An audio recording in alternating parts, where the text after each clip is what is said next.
Breaking news from the FBI out of South Carolina. 7 men sentenced for their roles in an international child exploitation crowdsourcing conspiracy. 7 men from around the country were sentenced today and yesterday for participating in an international child pornography production conspiracy, announced Assistant Attorney General Brian A. Benchkowski of the Justice Department's Criminal Division, U.S. Attorney Sherry A. Litton of the District of South Carolina, and Special Agent in Charge Alfonso Jody Norris of the FBI Columbia, South Carolina Field Office. Today's sentencings involve another example of a disturbing and reprehensible new trend, the crowdsourcing of child exploitation, said Assistant Attorney General Benchkowski. Through malicious trickery and technical sophistication, these men worked together over the course of many months pretending to be minor boys and girls in order to target and entice vulnerable minor girls, some as young as 10 years old, into producing child pornography. Thanks to the tremendous efforts of the prosecutors and agents who worked on this case, these defendants will spend many years in prison, and their victims, more than 91 identified to date, have received some measure of justice for the trauma done to them. This case illustrates that even sophisticated technological means will not protect predators online from being brought to justice, said U.S. Attorney Litton.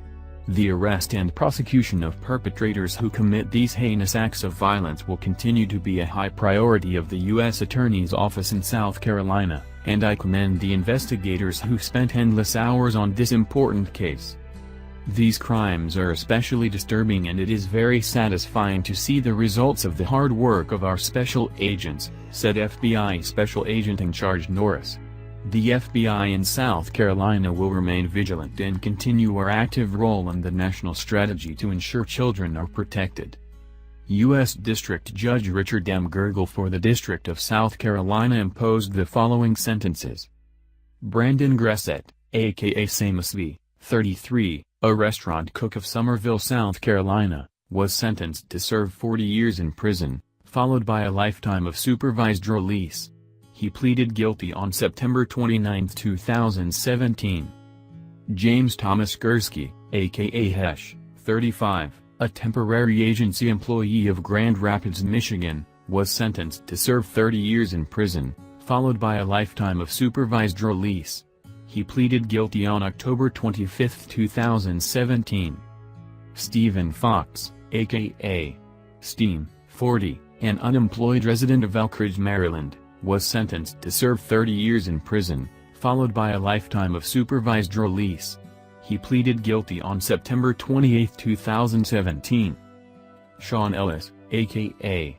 Jeffrey, 44, a data protection specialist of Kennesaw, Georgia, was sentenced to serve 30 years in prison, followed by a lifetime of supervised release.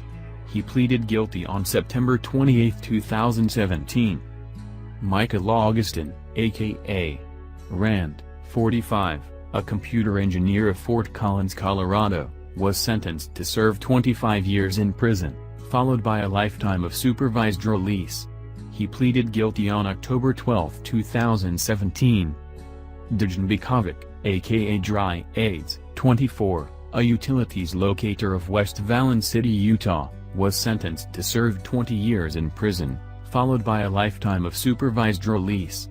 He pleaded guilty on October 20, 2017. Bikovic also previously pleaded guilty in the District of Utah to receipt of child pornography, and on October 18, 2017 was sentenced to 15 years in federal prison for the Utah conviction. Jonathan Kripe, a.k.a. Terp, 29, a security system installer of Imperial, Missouri, was sentenced to serve 18 years in prison, followed by a lifetime of supervised release. He pleaded guilty on August 8, 2017. All defendants were ordered to pay $10,000 to one victim and $98,715 to another victim in restitution, jointly and severally. Gressett was additionally ordered to pay $2,000 in restitution to 2 victims.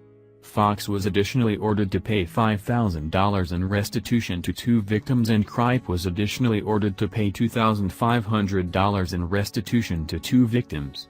Augustin was also ordered by Judge Gergel to pay a fine in the amount of $100,000.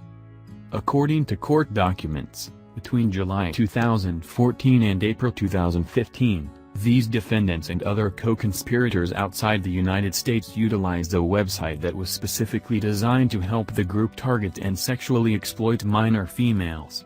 The website was password protected, and only vetted individuals could become members.